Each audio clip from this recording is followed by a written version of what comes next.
For 3 months, she poisoned his tea, also cheated on him. He knew, and kept drinking and observing. Because in this city, revenge isn't loud, it's perfect. The rain had just stopped over Victoria Island, leaving the streets slick and glowing under the amber streetlights. From the penthouse balcony of the Bellagio Towers, the city looked like it was made of gold and secrets. Pa David stood by the railing, hands behind his back, his frame still tall despite his 72 years. His hair, white as sea foam, caught the faint light from the balcony lamps. Age had slowed his steps but not his mind.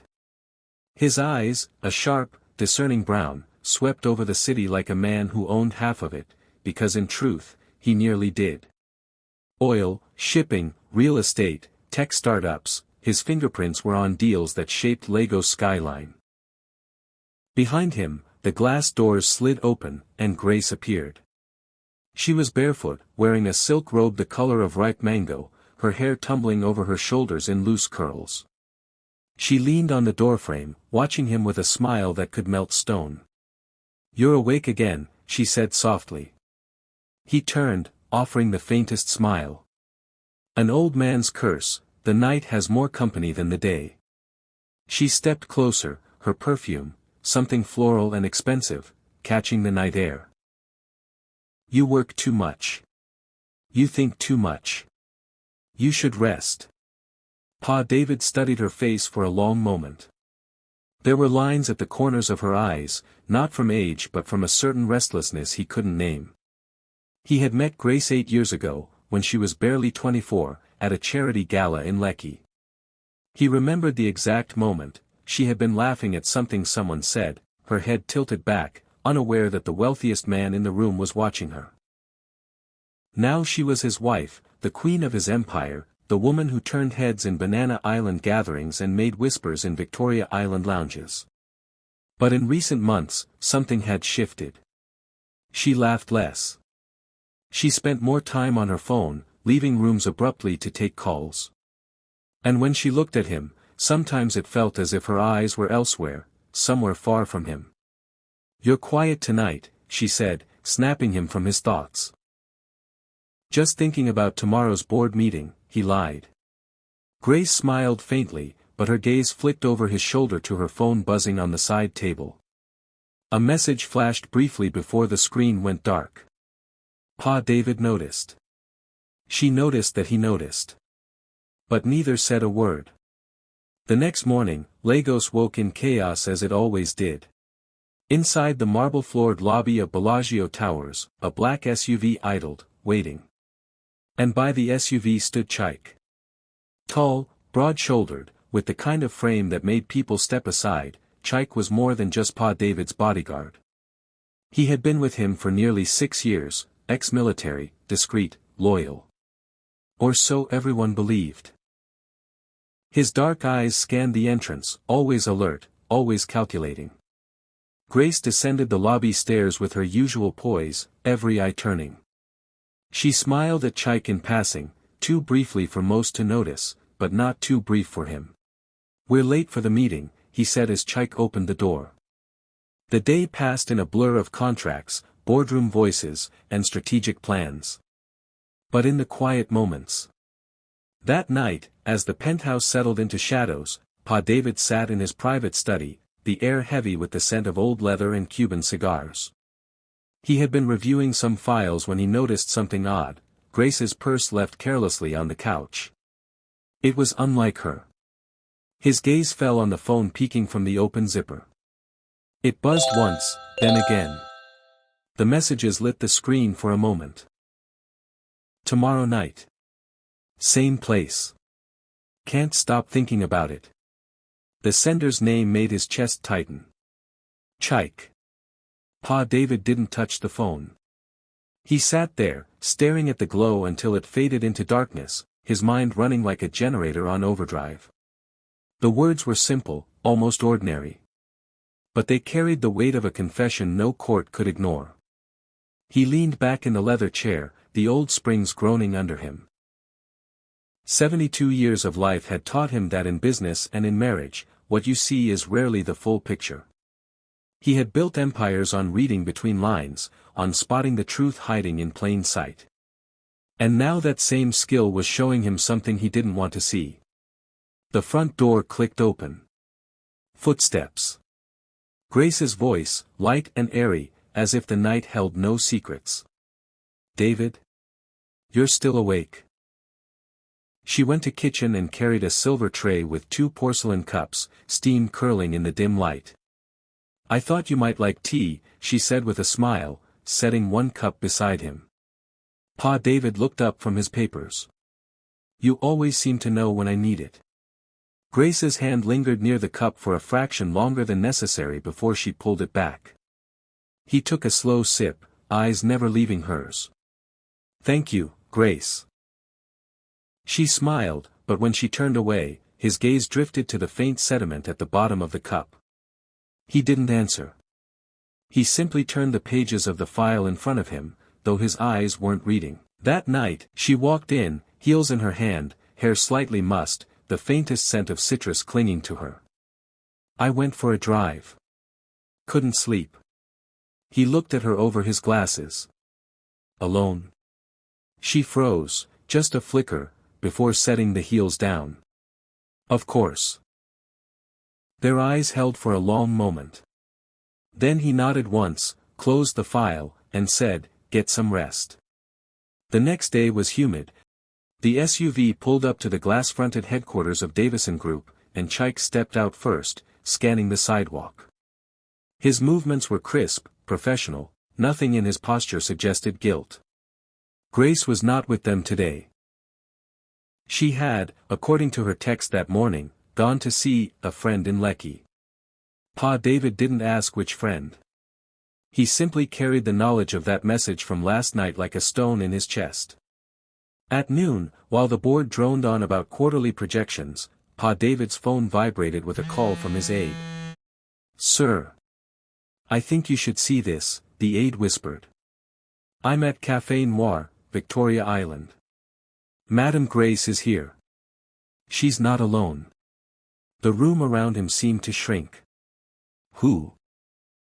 he asked quietly. The aide hesitated. "Chike, sir." By the time Pa David's Bentley rolled to a stop across the street, the lunch rush was in full swing. He didn't go inside. Instead, he sat in the back seat, the tinted window shielding him from view, watching. Through the glass, he saw them. Grace, laughing. That same open, bright laugh he hadn't seen directed at him in months. Chike leaned in slightly, his massive frame almost swallowing the small table. Her hand rested near his, fingers grazing ever so slightly, like they'd done it 100 times. It was the kind of intimacy you couldn't fake. Pa David's driver shifted uncomfortably in the front seat, glancing at the rearview mirror. "Olga, should I?" "No," Pa David said, his voice calm. "Drive." That night, Grace came home humming, a shopping bag dangling from her wrist. "You're up again," she said when she found him in the living room. "Did you enjoy lunch?" he asked without looking at her. Her hand froze on the bag's handle. "Lunch? Café Noir. Chike." His voice was still calm, almost too calm. Her mouth opened, then closed. "We were discussing your security detail. That's all." He looked at her then, a faint smile touching his lips.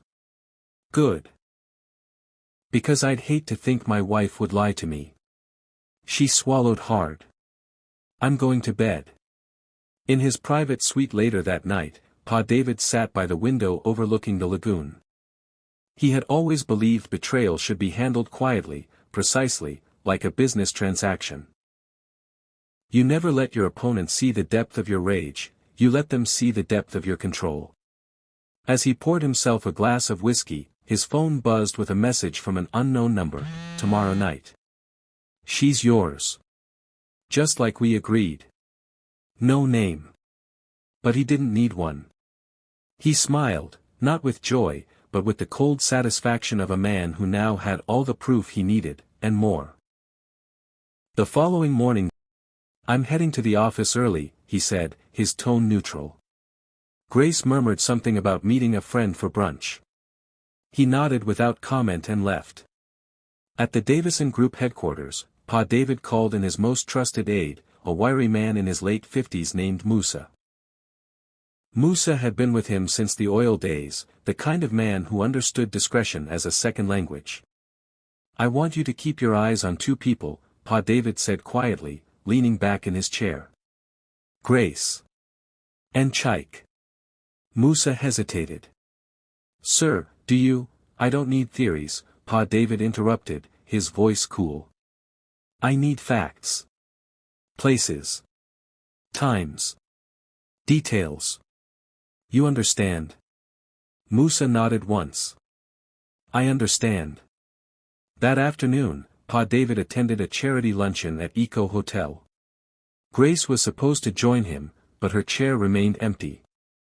Halfway through the event, Musa slipped in and took a seat at the far side of the table. He didn't speak until the speeches ended. Then, in a low voice, he said, "Sir, she's in Suralire." "Not alone." "Where in Suralire?" "A guest house. Small place, off Adeniran Ogunsanya Street. Chike is with her." Pa David took a slow sip of water, his face unreadable. "Stay on them. No contact." Musa's photographs arrived on Pa David's secure email later that night. Grainy, taken from a distance, but clear enough, Grace and Chike, stepping out of a room together, her hand brushing his arm. There was no mistaking it now. Inside, Pa David's quiet trap began to take shape. The next morning, Chike arrived for duty as if nothing was amiss. Pa David was seated on the veranda, dressed in a crisp white kaftan, a cup of tea in hand. "Chike," he said, gesturing for the younger man to sit. "Yes, sir. You've been loyal to me for many years." His tone was warm, almost paternal. "I want to reward that loyalty. I have a special assignment for you." Chike's eyes lit up. "Anything, sir." Pa David leaned forward slightly. "Security for my wife. Personal, discreet. She's planning a short trip to United States next week. You will be her sole escort." Chike hesitated, just for a heartbeat, before nodding. "Of course, sir." That night, as Grace scrolled through her phone in bed, she said, "You're letting Chike travel with me? I thought you didn't want him away from your side." Pa David closed the book he'd been reading. "I trust him," he said simply. She smiled faintly, as if relieved. But she didn't notice the way he was watching her, not with affection, but with the sharp eyes of a man counting down to something. A week later, Pa David's plan moved quietly into motion. Musa had already booked the flights, arranged the accommodations, and planted what needed to be planted. Grace thought she was slipping further into secrecy. Chike thought he was deepening his hold. Neither knew they were both walking directly into Pa David's design. The evening before the trip, Lagos was drenched in heavy rain. Thunder rolled over the lagoon, the streets slick and shimmering under neon lights. Grace packed quickly, humming under her breath. Grace appeared in the doorway, robe tied loosely at the waist, carrying the familiar tray. "You should drink while it's hot," she said, placing the cup in front of him. He took it without hesitation, the aroma of hibiscus and something faintly bitter rising in the air. She sat across from him, her tone warm. "David, you need to rest more. You push yourself too hard." He sipped again, eyes narrowing slightly. "Rest will come when the work is done." Her lips curved in a small smile. "Then I'll make sure you live long enough to finish it." Chike arrived at the penthouse carrying her bags to the waiting SUV. As they pulled away, Pa David stood at the window, watching the taillights disappear into the storm. His fingers drummed once on the windowsill before he turned and said to Musa, "Let's prepare the welcome for when they return."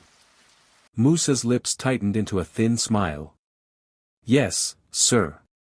The plane touched down in United States under a pale morning sun. Grace stepped out in oversized sunglasses, her smile wide, her laughter spilling freely as she walked beside Chike. They looked like any wealthy couple on holiday, except they weren't a couple. Not officially.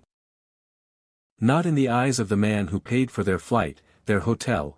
The hotel was luxury carved into marble, the kind of place with fountains in the lobby and a scent so perfectly balanced it seemed to follow you like a whisper. Their suite overlooked the ocean, the waves rolling in with lazy confidence. Grace's eyes sparkled as she leaned on the balcony. Finally, away from all the noise, she said. Chike came up behind her, his hand brushing her waist. She didn't flinch. Instead, she tilted her head back toward him, their bodies close in a way that was no longer even pretending to be cautious. She carried the tray to the balcony where Chike sat, shirtless, sipping his coffee and watching the waves far below. For you, instead, she tilted her head. You know, she said, by the time we get back to Lagos, everything will be easier. Chike raised an eyebrow. Easier? Grace's smile was faint but dangerous. He won't be a problem much longer. Something in her tone pulled Chike's attention fully onto her. What are you saying? She leaned in, lowering her voice. For 3 months now, I've been adding something to his food. Just a pinch. Harmless if you look once, deadly if you look after weeks. She let the words hang in the air, her eyes locked on his. 3 months. The doctor calls it heart weakness. He has no idea. Chike smirked, shaking his head slowly. You're colder than I thought. Oh, he suspects nothing, she said, sipping from her empty cup just for show. When we get back, it'll be quick. One last push. No one will connect it to us. He leaned back, watching her with a mixture of admiration and greed. And when he's gone? She hesitated, then gave him the final card. I'm pregnant, Chike. The words hit him like a bullet wrapped in velvet. He froze for a moment, then let out a low laugh, his eyes darting toward the ocean. So the old man's empire passes to you, and me. She smiled, slow and deliberate. To us. They spent the next hour sketching out their plan in whispers over breakfast. Disguising the conversation under light laughter and casual gestures in case anyone was listening. The details were cruel and clean, how they'd return to Lagos, how she'd make the final serving, how they'd act shocked when it happened. In her version, there would be no scandal this time, just a grieving widow and her loyal friend. In his mind, it would be the day they stopped hiding. What neither noticed was the discreet black camera nestled in the vase in the corner of the suite, its lens angled perfectly toward the balcony. Back in Lagos, Pa David sat in his study. The tablet on his desk flickered to life as Musa entered quietly, setting down a file. They've arrived, Musa said. Pa David sat with Musa going through medical reports he had obtained weeks earlier. Reports that confirmed the presence of a slow, deliberate toxin in his bloodstream. Reports that he had not shared with Grace. And yet, every morning, he still drank the tea she brought him. Every evening, he still ate from her plate. Pa David's fingers brushed the screen. The live feed opened, grainy but clear enough to show Grace and Chike moving about the suite. For a long time, he didn't speak.